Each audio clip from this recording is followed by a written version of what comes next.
तू अंधियारा जानिए रुकइए प्रकाश, मिटे अंधियारे ज्ञान दे गुरु नाम है काश। गुरुर ब्रह्मा गुरुर विष्णु गुरुर देवो महेश्वरा, गुरुर साक्षात परम ब्रह्म तस्मै श्री गुरुदेव नमः।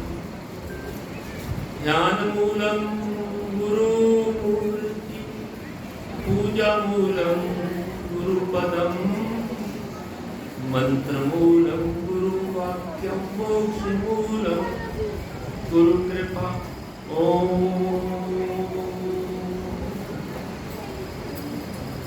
परम पूजनीय बापू ओम जी महाराज जी के ओम दरबार महत्वपूर्ण है।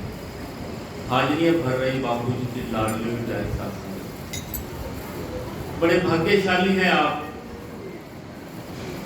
कि ओम जी की इस पावन दरबार में, बापू श्रद्धाराम जी के पावन दरबार में हाजिरियां भर रहे हैं, शुक्राना दिवस मना रहे हैं। जैसे सुखदेव जी बता रहे थे कि एक बरस शुक्राना दिवस नहीं मनाया तो दोबारा पानी आ गया। भाव है कि हमें हमेशा महापुरुषों का शुक्राना करते रहना चाहिए। अक्सर यही समझाया जाता है कि दरबार में आओ, नतमस्तक हो, गलतियों के लिए माफी मांगो, कि जाने जाने गलती तो इंसान करता ही है, और शुक्राना करो बापू जी का कि आपने हमें अच्छा स्वस्थ दिया है, निरोगी काया दी है, अच्छा घर दिया है, अच्छा परिवार दिया है। अगर हम हर पल बापू जी का शुक्राना करेंगे, नतमस्तक होकर माफी मांगेंगे, तो बापू जी हमेशा हमारे पर मेहरबान हैं। लेकिन कुछ समय निकालने की जरूरत है। आजकल समय का बड़ा अभाव है, समय ही किसी के पास नहीं है। कई बार संगत आती है, महाराज जी मुझे ये प्रॉब्लम हो गई, मुझे वो प्रॉब्लम हो गई। मैं कहता हूं कहां से आए हो? हम वहां से आए हैं। हमारे बुजुर्ग बहुत आते थे, बुजुर्ग तो बहुत आते थे, तुम भी आते हो या नहीं? मैं बहुत देर बाद आया। क्यों? बस समय ही नहीं मिला। जब कोई प्रॉब्लम आ गई फिर याद आया कि हमारे बुजुर्ग ओम दरबार में जाते थे, नंदा चौर जाते थे, मैं भी वहां जाऊं, शायद मेरी समस्या का हल हो जाए। लेकिन मैं तो अक्सर यही कहता हूं कि दरबार छोड़ो नहीं, दरबार हमारी जड़ है। हमारे बुजुर्गों ने हमें इस दरबार के साथ जोड़ के रखा है, ये हमारी जड़ है। अगर छोड़ेंगे तो प्रॉब्लम तो आएगी ही। जब प्रॉब्लम आएगी फिर दौड़ेंगे। इससे ज्यादा बेहतर तो यही है कि समय समय पर जब समय मिले दरबार आओ, नतमस्तक हो, माफी मांगो, धन्यवाद करो, अपनी जो मांग है वो ओम जी के आगे रखो, तो कोई प्रॉब्लम आती ही नहीं है। ये प्रॉब्लम तो हम खुद क्रिएट करते हैं, खुद पैदा करते हैं। अपने जड़ को भूलकर, अपने अस्तित्व को भूलकर। महापुरुष समझाते हैं कि ये जीवन हमें बहुत साधना और तपस्या से मिला है।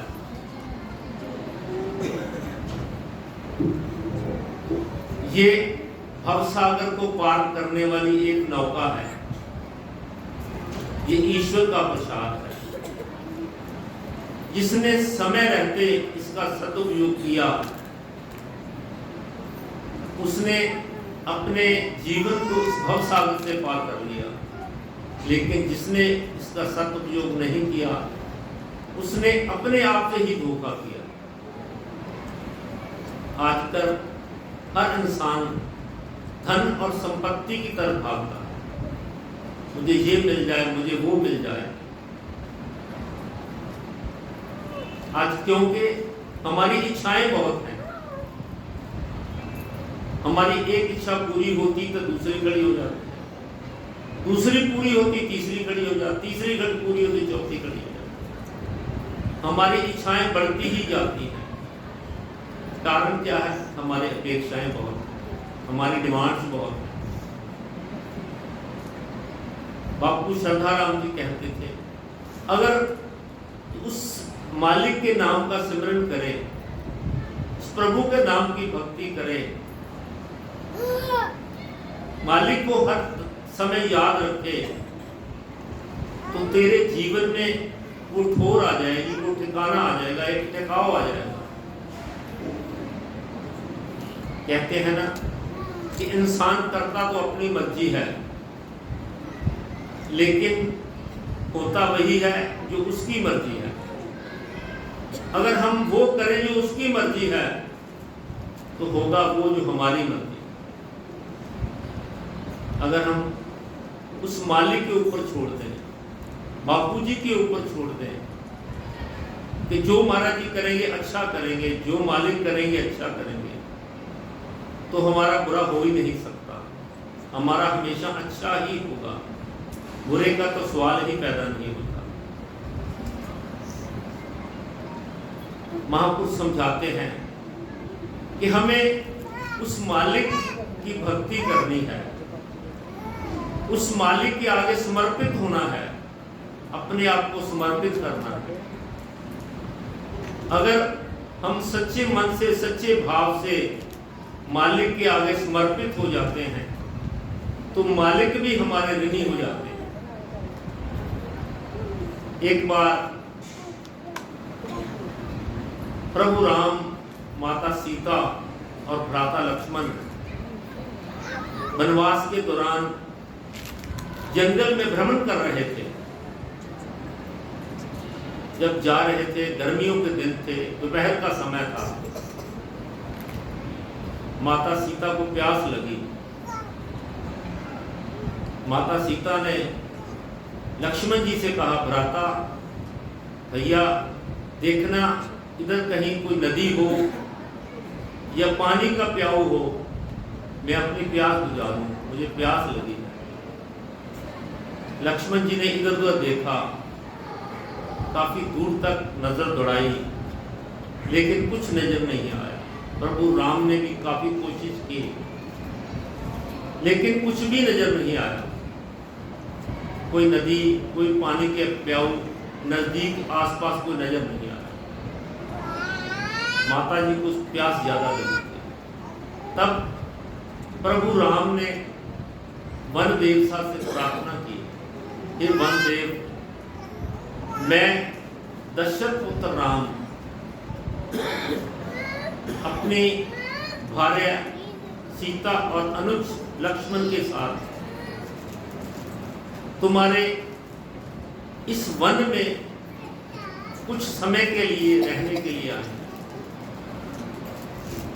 हमें प्यास लगी है, कृपा करें, हमें रास्ता दिखाएं ताकि हम किसी नदी की तरफ या किसी पानी के प्याऊ के पास पहुंच सके।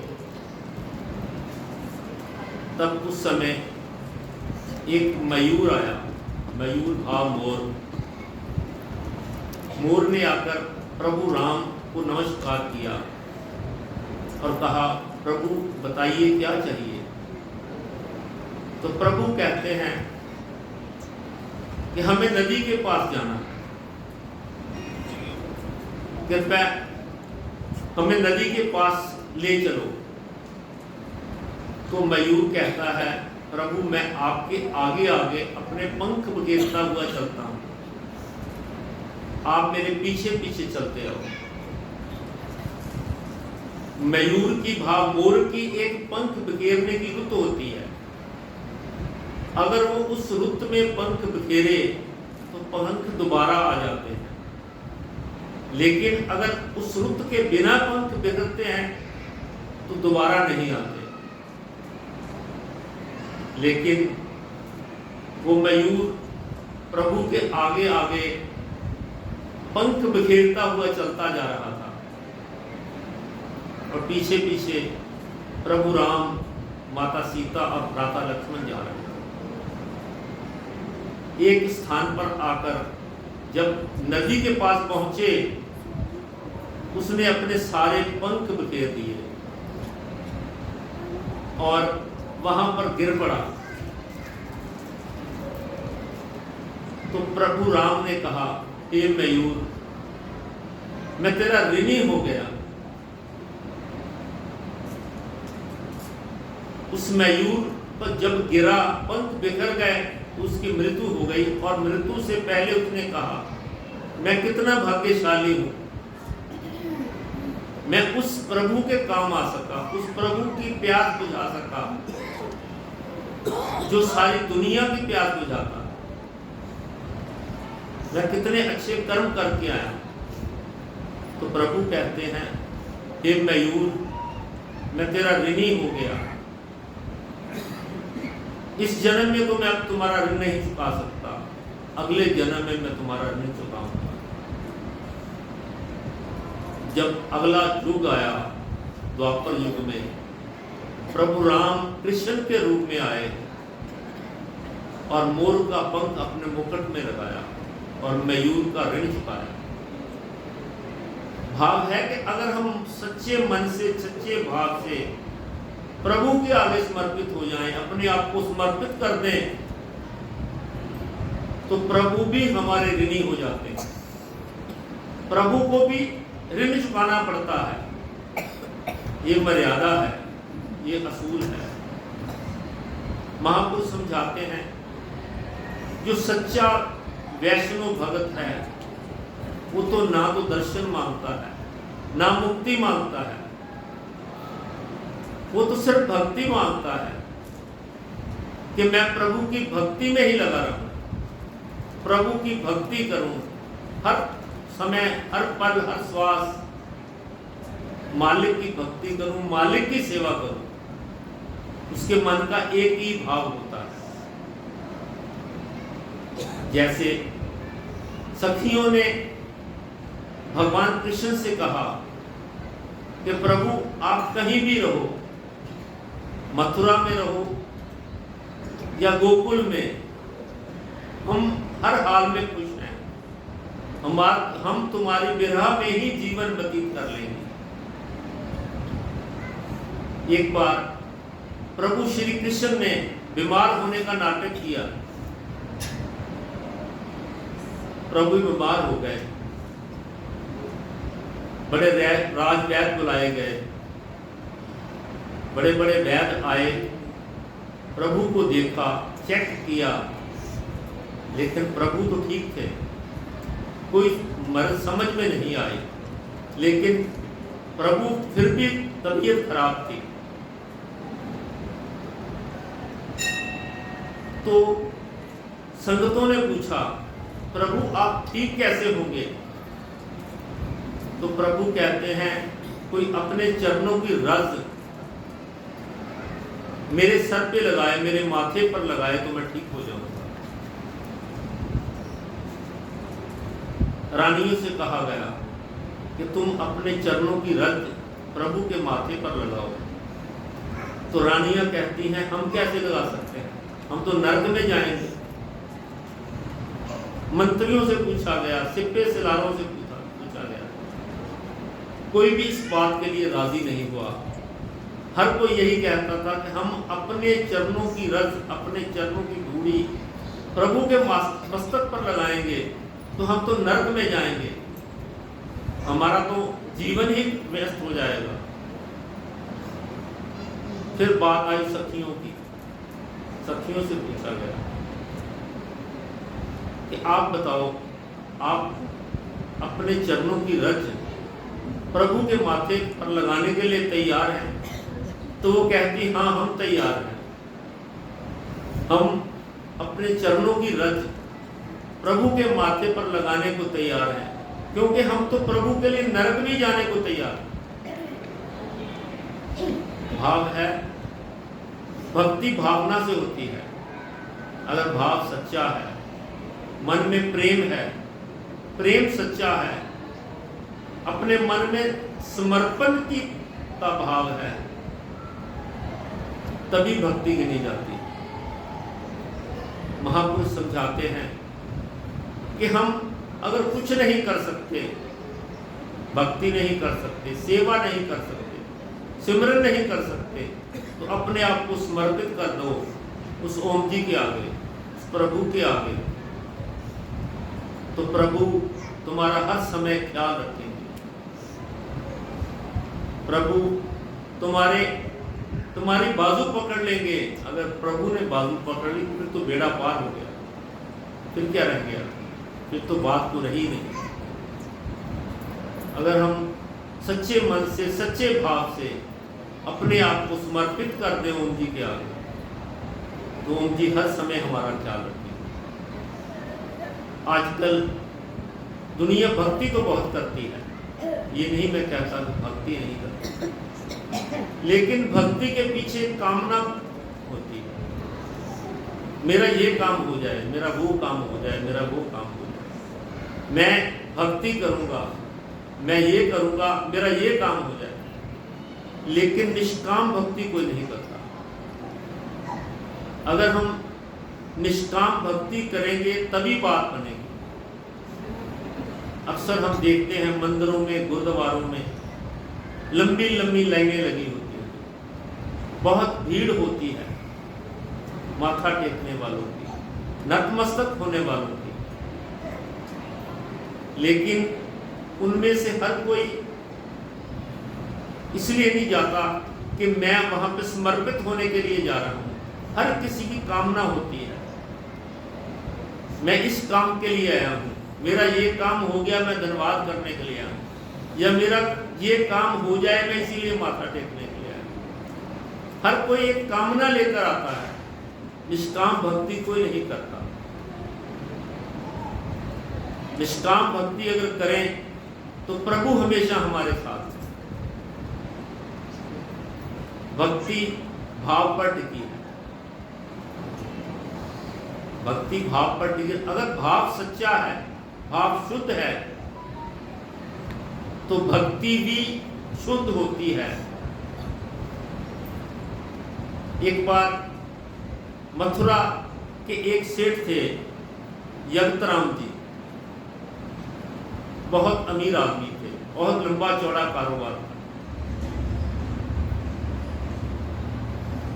वो अपने गुरु के पास हर रोज जाते थे नतमस्तक होने के लिए। गुरु की कुटिया में जाते, नतमस्तक होते, आशीर्वाद लेते और आ जाते। एक बार वो कन्नौज चले गए अपने कारोबार के सिलसिले में। कन्नौज एक ऐसा शहर है, यहाँ पर खुशबूदार परफ्यूम्स मिलते हैं, इत्र मिलते हैं। वहां से उन्होंने एक बढ़िया सा इत्र अपने गुरु के लिए ले लिया और लेके वापस आ गए। जब वो इत्र लेके वापस आए, उनके मन में आया कि मैं पहले ये अपने गुरु जी को समर्पित करके आऊं। वो गुरु की कुटिया में गए, पता चला कि गुरु जी वहां नहीं है। वो तो स्नान करने के लिए यमुना में गए, वो उनके पीछे चले गए। पीछे जाकर उन्होंने जब देखा, गुरु जी के दर्शन किए, नतमस्तक हुए, तो गुरु जी ने कहा कैसे आए हो बेटा? तो उन्होंने कहा कि मैं गुरु जी मैं कन्नौज गया था, आपके लिए एक बढ़िया सा इत्र लेके आया। तो उन्होंने क्या लाओ, उन्होंने वो इत्र की शीशी पकड़ी और यमुना जी में उलेट दी, यमुना जी में डाल दी। तो वो सेठ बड़ा हैरान हुआ कि मैं इतना महंगा इत्र लेके आया। तो गुरुजी ने क्या किया, मेरे इत्र की एक कुछ भी इज्जत नहीं थी, एकदम उन्होंने नदी में उमेड़ दिया, नदी में डाल दिया। उसके मन को बड़ा दुख लगा, बड़ी तकलीफ हुई, लेकिन क्या कह सकता था। चलो वापस घर आ गया। घर आकर कुछ दिन बड़ा परेशान रहा कि गुरुजी ने मेरे साथ ये अच्छा नहीं किया। कुछ दिन बाद जब गुस्सा शांत हुआ, तब वो गुरुजी को नतमस्तक होने के लिए फिर गया। गुरुजी अपनी कुटिया में थे। गुरुजी ने उसे देखा तो बड़े खुश हुए, बड़े प्रसन्न होकर मिले कि बेटा उस दिन तो आनंद आ गया। जब मैं स्नान कर रहा था तो वहां पर प्रभु श्री कृष्ण और राधा जी होली खेल रहे थे। मैंने तुम्हारा ये इत्र उनके बर्तन में डाल दिया, तो उनकी जो होली थी वो खुशबूदार हो गई और उन्होंने एक दूसरे पर वो इत्र डाल दिया। लेकिन लाला जी की समझ में कुछ नहीं आया ये क्या हुआ। तो गुरुदेव कहते हैं तुम्हें समझ नहीं आएगा, ऐसे करो मथुरा के मंदिरों में जाओ, कृष्ण राधा जी के मंदिर में जाओ, सभी मंदिरों में जाकर देखो, तुम्हें पता चल जाएगा। वो राधे कृष्ण मंदिर, एक मंदिर में गया, प्रभु के दर्शन किए तो वहां इत्र की खुशबू आ रही थी। दूसरे में गया तो वहां पर भी इत्र की खुशबू आ रही थी। तीसरे में गया तो वहां पर भी इत्र की खुशबू आ रही थी। भाव है कि भक्ति भाव पर टिकी हुई। अगर भाव सच्चा है तो भक्ति भी सच्ची है। हमें सच्चे भाव से, सच्चे मन से उस प्रभु का सिमरन करना है। हर वक्त, हर श्वास उस प्रभु को याद करना है।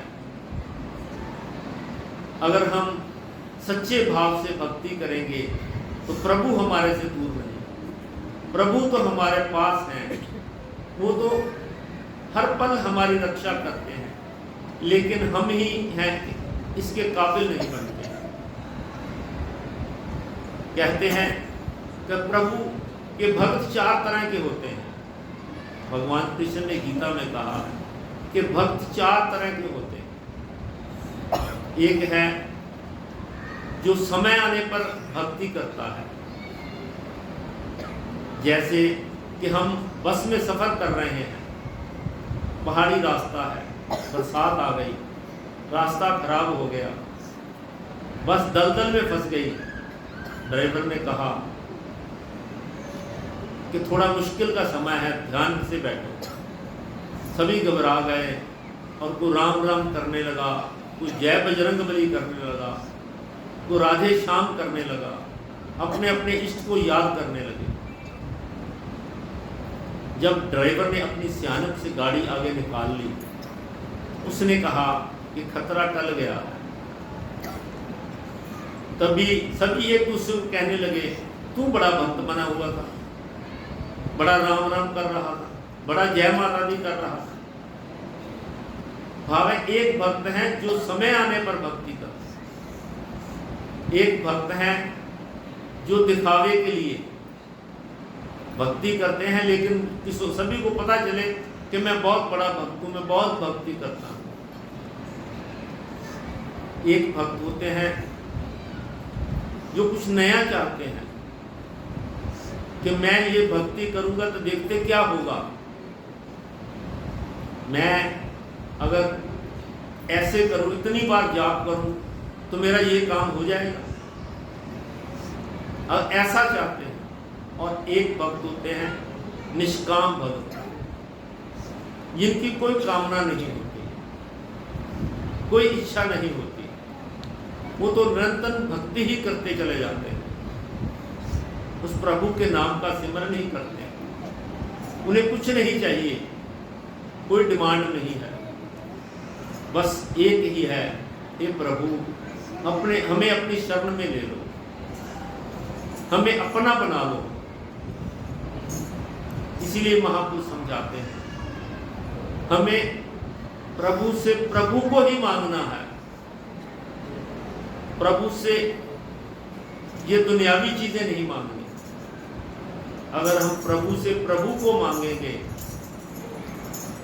तो ये माया तो उनकी दासी है, ये तो अपने आप उनके पीछे चली आएगी। हमें उस मालिक के सच्चे सेवक बनना है, सच्ची भक्ति करनी है, राम नाम का जाप करना है, जो युक्ति हमें मिली है उसका सिमरन करना है। अगर हम समय रहते उसका अभ्यास करेंगे तो हम इस भव सागर को पार कर जाएंगे,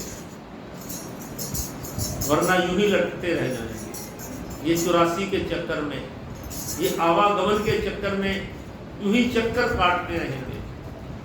इसीलिए महापुरुष समझाते हैं हमेशा भक्ति करनी है। अगर इस भव सागर को पार करना है, इस आवागमन के चक्कर से छूटना है, तो उसकी मालिक की भक्ति करनी होगी, उसका सिमरन करना होगा, सेवा करनी होगी, संकीर्तन करना होगा। संकीर्तन करते समय भी हमारे मन में अगर ये भाव आए कि उस मालिक की कृपा हम पर बरस रही है, हम सच्चे भाव से संकीर्तन करें, तभी वो संकीर्तन माना जाता है, तभी वो संकीर्तन होता है। हम पर प्रभु की कृपा बरस रही है, हम पवित्र होते जा रहे हैं।